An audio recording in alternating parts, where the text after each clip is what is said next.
It is considered the greatest Sopranos episode of all time, but just how good was paying Barrens? Well, we're about to find out. Welcome back, guys, to Fog Entertainment. Time for another Sopranos review. This time we have season 3, episode 11. Pine Barrels. Yes, and it was one of the few episodes I was really looking forward to rewatching on my second watch through. Obviously, it's your first, but for me, this episode stands out. It's very funny, and I think the setting is unique. We've got snow, a large amount of snow, and we've actually got like a murder mystery as well thrown in there. Yeah, I can't say it's the greatest episode of The Sopranos because I haven't seen every episode, but I would say it's definitely one of the best episodes up till this point, and probably in the top 3. Yes, and yeah, I think you could definitely make a case for this being the best episode. I just liked it. I like the story. I like the story. The dialogue. I liked everything, man. I know my problem with it is, you can maybe say, it's took so long for us to get like a Paulie episode. And this was a Paulie episode. Christopher's already had a few episodes. But what I would say is, Silvio's second in command, he's consigliere. And here he catches the flu. So he takes a back seat. I would maybe have liked to have seen Silvio get an episode like this. I mean, we're almost at the halfway point, and these guys have not really been getting episodes for them. Do you not think it's almost too little too late? Yeah, they're just, I don't know, they kind of remind me as background characters. At least Paulie did feel like an important character in this episode. We haven't really seen that for Silvio. We haven't seen it from the Italian guy either. Definitely haven't seen it for him. Furio? I guess Big Sal, we kind of see more of Big Sal. But yeah, Silvio is kind of disappointing how, just in general, his lack of presence on this show. Yeah. When he's supposed to be the number 2 guy. Yeah, let's talk about lack of presence, because Gloria, she's been in Morocco the last couple of weeks, and she visits Tony on his boat, the Stigots. Tony lies during a phone call. He says, oh, it was AJ's teacher. She's like, you're fucking lying, Tony. It was Tony's mum not called Gloria? No, she was called... Actually... Wait, what was she... I'm pretty sure Tony's Gloria Soprano. Mum. Aye, was it not? I've never noticed that. What the hell? Too glorious. I mean, I don't want to see. I thought we'd done with Yeah, Gloria. why are you doing mentioning that? Didn't need to hear that name mentioned again. Honestly, nuclear heat that character got, but I think you're beginning to see that this Gloria woman does have mental health issues, and I don't think Tony's exactly clicking on yet. Well, it's not like Tony's all great there himself, is he? Like, he's not, but I think Tony can hide it. Like, Tony's top man. Seeing he's at these meetings, he doesn't really show mental health problems. but when he's sitting in the house, Oh fuck. He looks at a tinny Uncle Ben's. He fucking hits the deck, starts flapping about like a fish. one thing I just don't get, totally, the Italian family, can't disrespect, can't bring shame on the family name, but it's almost as if Tony is fucking miserable at home, and he just doesn't really feel close to his kids, and he just does not seem to enjoy Carmela's company whatsoever. Yeah. Like, why not? He would do anything for them, but it's almost like he's forced to do it for them. He doesn't care. Would it really bring shame to the Soprano name if Tony just thought, you know what, Carmela, this isn't working out. The kids are older now. Met someone else. Yeah. She's crazy like me. Let's Crazy in love right now. Tony no, but Soprano. I just don't really get it. It's like this whole the culture thing where Tony has to stick with Carmela, even though It works even both ways. though Tony, but Tony doesn't really want to be with Carmela, and Carmela just doesn't seem happy with Tony either. So it's like, I don't know. Surely if they split up, would they not be doing each other a favour?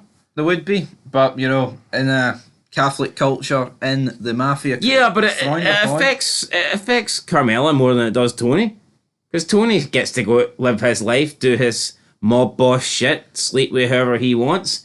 Carmela's stuck at home washing dishes. Well, she is, but you know what, Tony? Yeah, but would you not rather? Tony pays for those dishes. But would you not rather wash dishes for someone that actually enjoyed her company? Well, she made her bed right, and she's laying it. That's the way I look at it. I mean, at least if you look at Artie's wife, I mean, she fucking told him here, you keep letting Tony in, we're done. Tony came in for one meal too many, and he definitely did. Look at the size of him. And she went, fuck yourself, Artie. Well, why didn't Carmela give Tony the same ultimatum?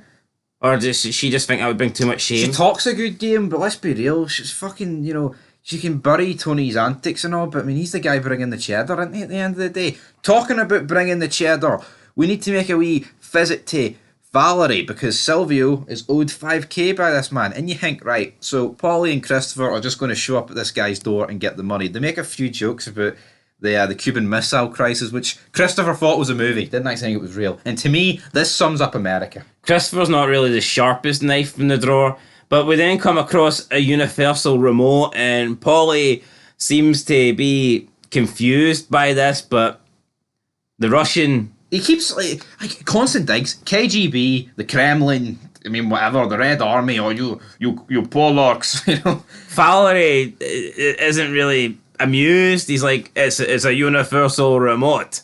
But Paulie thinks it's some sort of like fucking magic device from outer space.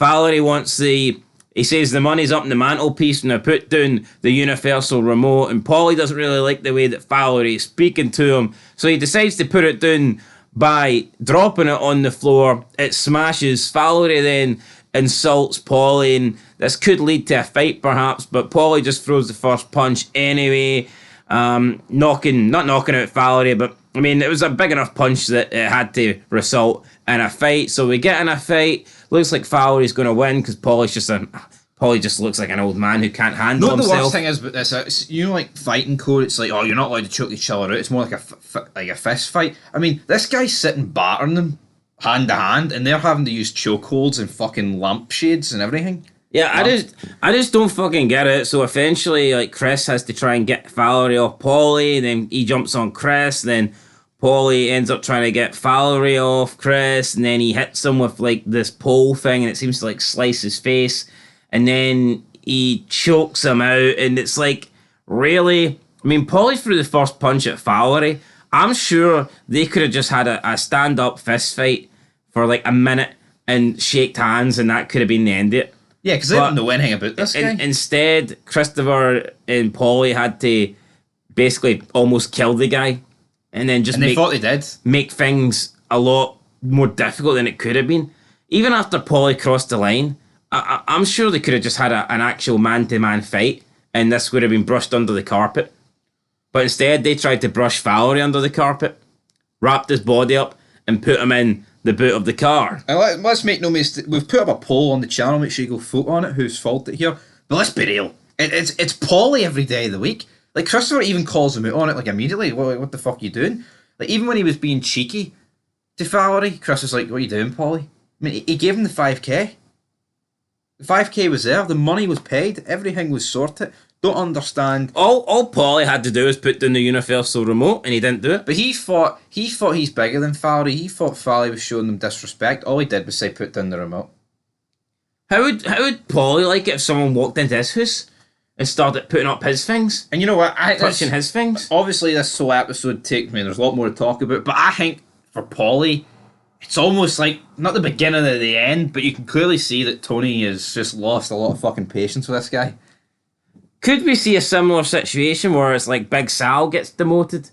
Or it's like you see Big Sal kind of falling out of favour in the early seasons with Tony? Is Paulie going to fall out of favour with Tony? Could go that way, but Christopher wants to stop at Roy Rogers, but Paulie insists that business must come first. That's true though. I mean, if you've got a dead body in the back of your car, should you not be getting rid of that as soon as possible? And if we're at a gas station, like, could you not went and just get something to eat, like a chocolate bar? I mean, if you're that fucking bothered. I know, but nah, I think they should be getting rid of the body and stopping at a fucking populated station to... Aye, but they had to get fuel to go to where they had to dump the body. So if you're going to go in to pay for the fuel, can you not buy something in it while you're doing that? How much fuel did they have in the car? Where the hell did they go? How many miles is it? They had to go to South... I don't know, man. They had to go to the Pine Barrens, and we've got Hold on here, you telling me that Tony's crew don't have a shitload of locations where they can dump bodies? Yes, but I almost think at this point... What did they do with the whore that... Ralphie killed, aye. I don't know, but I think almost at this point, Paulie doesn't want to include Tony in it. Because if you think to this point, Tony doesn't know. Tony only finds out once Valerie is alive and escaping, and we may as well get to that. Yeah, but let's say he does kill him. Is he not going to find it? Is he not going to put two and two together? Oh wait, hold on. We never get to that. I think logically you would have had to have told Tony. Imagine Tony finding out that his captain and his nephew fucking offed this guy that he's got a really good business arrangement with and didn't tell him about it. I think he would have been pretty pissed. But they open the trunk and Valerie's still alive. He's chewed through the duct tape. Obviously, at this point, they don't know who this guy is, and then like they walk him through the woods and like, this should be good enough. He's like, dig your own grave. But I don't get. It's like, could they not have like at this point? Could they not have salvaged it and went, shit, we thought you were dead? Could they not just let him go? I know, but in this, maybe the normal person, but I mean, in this way of life, I think it's too far gone. I think once you. So the Russians would want retribution. I'm not saying. Hank, would he not? He's fucking KGB. Money? Could they not have made a settlement, or yeah, but that worth it? Or is it just easier for Paulie to think? It's easier just to kill the guy. Well, is that not another? Considering this guy is like tough, and obviously they don't know how tough he is at this point, but they've been in a fight with him 2-on-1, and he kind of done okay for himself. Could they not have just shot him here and buried the hole themselves? But Paulie again just being lazy, deciding that he's going to try and get Valerie to like dig his own hole. I'm like, what person, right, is going to dig their own fucking grave and not make an attempt to escape? If you know you're going to die, like who's not going to try something? Yeah, you need I don't care if they've both got guns. What I would say is though, with this whole situation that you've just brought up, I think it's retarded. I mean, what does Paulie really think this guy's just going to? I mean, look how confident this guy's willing to get in a fight 2-on-1 and over a universal remote. Does Paulie not think this guy's going to try something to try and save his life? Yeah, no, but look. I mean, look at every TV show. Look at like organised crime. I'm not really recall a situation like this, but would they really just let the guy walk and try and settle it out? Unless it was a guy like, here, if you kill this guy, fuck, you're gonna wish you were dead. They don't know that. Here, I think the only option after you've put him in the trunk is to kill him. No, but if they not got the leverage, it'd be like, you know who we are. We're Tony Sopranos. Yeah, but the Russians are fucking Russians. Like they're serious as well. True. They are very. The whole thing got blown out of proportion. I just don't think it's very smart for them to give this guy a shovel and let him bury his own grave and just think that this guy is going to finish the digging and then, get on his knees and say, right, I'm done, shoot me. Yeah, and you know what? He grabs it, he's like, I washed my bars with this cold, and he starts fucking slapping his furry. It's like, Paul, he's like, did you not have anything else to put on other than pajamas? No, but he's sitting. You're right. Obviously, this guy's Russian. You could say he's more accustomed to this. But let's be real. Like, the Americans deal with cold all the time. New York's fucking cold. It's a cold place. No, it is a cold place. But yeah, he cracks Christopher, hits him pretty deep with a shovel, and then he like boots Paulie in the balls. And then what happens here? We get like a 5-minute chase scene. I actually enjoyed it. But could you not argue that Christopher and Paulie cannot fucking shoot for shit? Yeah, I mean, this guy wasn't that far in front of them, and they're just. They've got a very fucking weird, like, kind of gangster shooting style where... And it stems back to when these two killed Mikey. They were fucking, like, shooting the gun. They shoot with, like, one hand, and as soon as they shoot, the hands go up in the air. Like, why can't you just hold the gun with both hands and aim your shot? Well, Paulie does do that with one hand, and then he ends up hitting him. Right. No, but I guess you could say these guys aren't... But, like, seeing you look at The Walking Dead, like, for example, let's talk... Well, I think Shane had a good gun stance.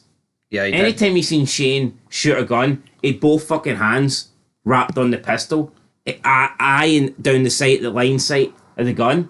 These two they don't even eye up the shot. They just honestly, it looks very like amateurish, and I don't know if that's the way they're trying to be portrayed. But I would just assume that Paulie, a guy that has been Tony's right hand man, he's been in the army though. Shouldn't this guy know how to shoot a gun? He should, but you know what? But do you not think they shoot guns like they've never held a gun before? They shoot guns like I'd expect me and you to shoot guns, and even then, I think we'd shoot it better than this. Yeah, it's very comical, but maybe why not just both hands on the gun? You make the gun more steady, and you line up your shot. But these two stretch out I don't know. It makes no sense to me. I guess these guys snow though. They fully stretch out their hands and get the gun. And they get the gun sight as far away from their eye as possible. Yeah. Like, shouldn't you have two hands on the gun and be bringing the gun a little bit closer to you? You should, right? But let's talk about the headshot. Did it hit him in the head? I don't think it did, because he got up. It looked like it hit him in the head, but he no sold it. I think it's hit him in the shoulder and came out, and the blood spread up as if it hit him in the head. Now, you can survive headshots, undoubtedly, but I mean, he got opposite of it. Well, Tony Soprano avoided a hit when the guys were like 2 feet in front of him. Like, So I mean, That was awful. you can survive anything in this show. Yeah, I mean, they track Valery's blood here and footprints, but then there's no, like, they find nothing. And then they chase after him. Well, they think it's him, and it's a deer. Yeah, and I don't get it. So deers, right? Deers are historically hard to catch. Hunters have to work hard. You need like a hunting rifle, some with a good scope, and you need to be precise when you shoot deers. And then you've got Chris with his shite style of shooting, and he manages to take out a deer. It's like, I don't know, it just seemed a bit far-fetched. Plus, deers are easily startled. So what Chris managed to headshot a deer, but they couldn't take care of this Valerie guy. Aye. So after this, they decide to return to the car, but then guess what? I thought I seen him though sitting in the snow, but I don't think it was him. It was just it must have been a brick or something. Just looked like him. A boulder. They try and return to the car, but guess what? They can't find it. They're lost. And I'm not saying you can't get lost here, but I think this is pretty fucking. Could they not find it, or was the car stolen? Yeah, but they couldn't even get back to the location where they were. It was a pretty. I mean, they couldn't even get back to a road. Now the car is actually stolen, and it is. It's not seen later in the episode, even when help does arrive. But at this point, they're looking humped. Paulie's lost his shoe, which he doesn't shut up about for the remainder of this episode. I've lost my shoe. We've lost our shoe. This is when the first phone call is made to Tony. I believe Tony's having a meal with AJ and Carmela, and then AJ lets Carmela's parents in, and he's like, "What?" He's just. I actually think the best part of this episode was the phone calls, because each time it just kept breaking up. He's like, "What do you mean you couldn't deliver the package? Is the package alive? Could the package survive?" You got AJ listening on, thinking, "What's he talking about? Is there any way the package made it?"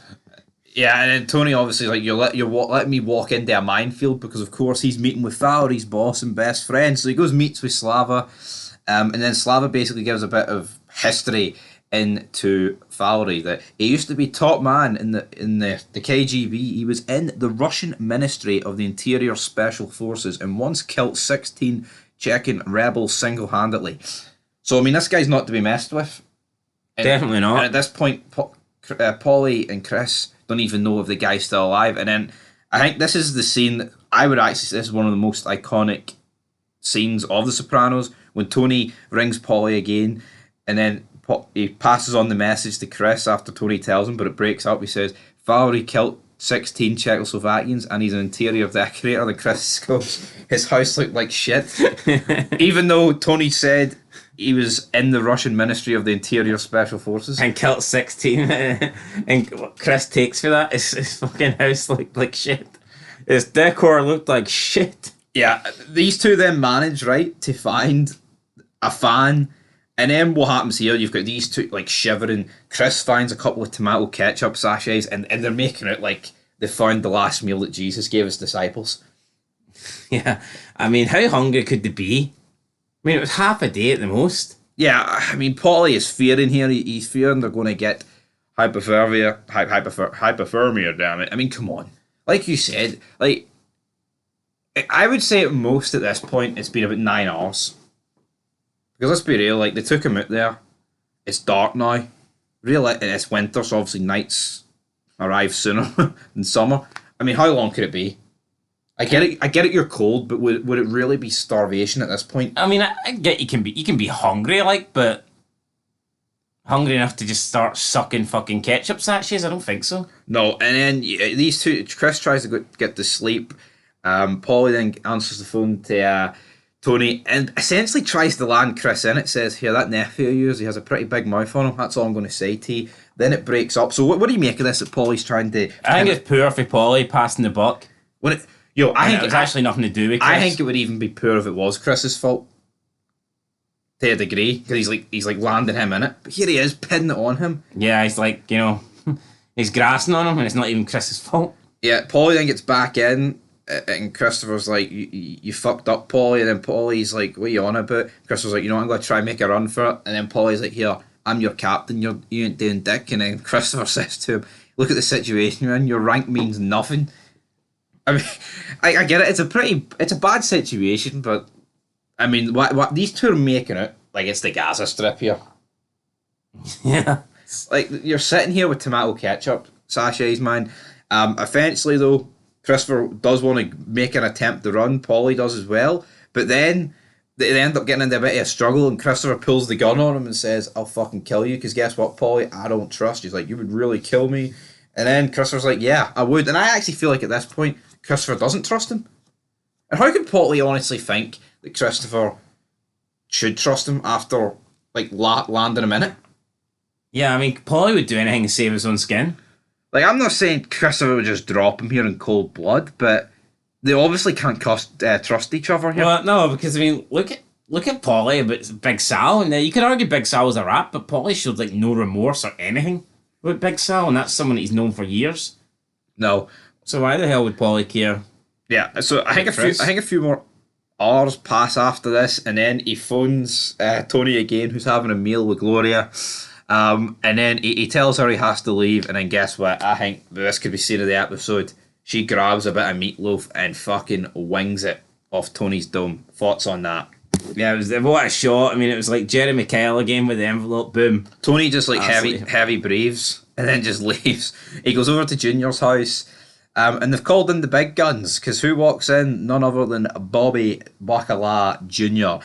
He comes in with the army gear on and this like bright orange fucking life jacket, and Tony just starts pissing himself. No wonder. I mean, what's this guy run up for? Yeah, I mean, come on. He's taking it serious. I mean, respect, I guess. You know what? He's taking it more fucking serious than like Christopher and Paulie are doing, man. Anyway, let's wrap up the Jackie Aprile stuff. He cheats on Meadow. Did this do anything for you this episode? It did. No, all this did was put Jackie Aprile in more hot water if Tony finds it. Yeah, Tony probably will find out. And then like you've got Meadow in the hospital bed because she's got the flu. I mean, come on. Fucking gross, it's the flu. And then her friend who's like mentally ill turns up and is like trying to talk to her about Jackie Aprile's a bad guy. I'm not saying Jackie Aprile, is the ideal fucking guy out there, but I mean, she's mentally ill. Who's she? She's talking about fucking anybody else. Absolute tool. But then Tony and Bobby show up, and then they essentially just decide, here, you know what, fuck these two guys, we're going to wait till the morning. And then they do find each other. The four men are reunited, and then when they get in... But they found each other pretty easily, see? It's like almost, did they really need to come out there? I know. Like, they didn't take Valerie out that long. Like, even if you did get lost, it surely would be... Like, let's not kid ourselves. Like, we're not... I know it's America and we hype up distances in America, but it's not like you would have to walk that far without finding anything, man. Honestly. But they are found. They get into the car. Christopher keeps quiet, doesn't drop Paulie in it, doesn't blame anything on Paulie. But then Tony gives the decision to Paulie. He says, do we need to go back out here for this guy? You're captain. It's your choice. To which Paulie says... no. And I think at this point, Tony has lost all sort of respect for Paulie, and it's quickly beginning to... Yeah, but Tony tells him, here, if he comes back, it's your problem. You're dealing with it. Yep. Also, Paulie's car's been took. So the real question is, where is Valerie? But the episode just ends with him driving. And there was another funny scene. Where he tells Paulie, you've got a bit of mayonnaise on your chin, and Paulie just looked in a state. He's got mayonnaise on his chin. He doesn't even have 2 pairs of shoes, and his hair's all over the place. He looked rough as fuck, and you said he looked old as fuck. And that's how it ends. I think at this point, Paulie's out of his good books, and then that is where the episode ends. A really, really good episode, but will this change your rating with me hitting this fact? This Russian is never seen again, and this is never brought up again. Really? Yeah, doesn't go anywhere. Wow. Now, Christopher and Paulie do mention it, but it doesn't go anywhere in terms of a beef with the Russians or this guy comes back. That is insane. I mean, surely if this isn't going to go anywhere, then they should just find the guy's body or something like that and give you a bit of closure. Now, who took the car? I don't know. Is the guy alive? We don't even know if he's alive or dead. It's a complete fucking mystery. That's crazy. Yeah, I get it. I don't know. I'm not going to say that doesn't put the episode rating down for me, because you're basically going to punish this episode for what future episodes don't do. No, I'm not going to punish it. No, but you said that could bring the rating down. Well, no, I wanted your opinion. It doesn't bring it down for me. No, that's bullshit. Yeah, I know, but You know what I mean? You're talking about potentially bring the rating down for an episode because future episodes didn't capitalise on how good this one was. How many times have we reviewed an episode and I've said, but this doesn't go anywhere? Like, Again, it actually feels like it's like every other like episode. I said, I feel like a lot of the Sopranos episodes feel like standalone episodes.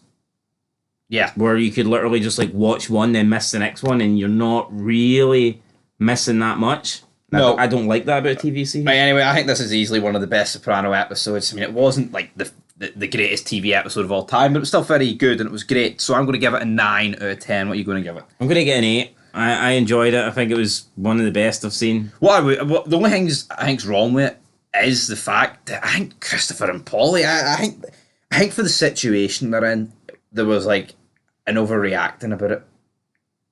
I mean, you could argue with Chris is that he's got a fucking hole in his head.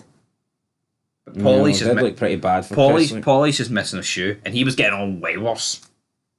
Here, all that Swiss Army training, I fucking dead on, big man. But anyway, guys, it's an 8.5 out of 10 for Sopranos episode, and until next time, peace.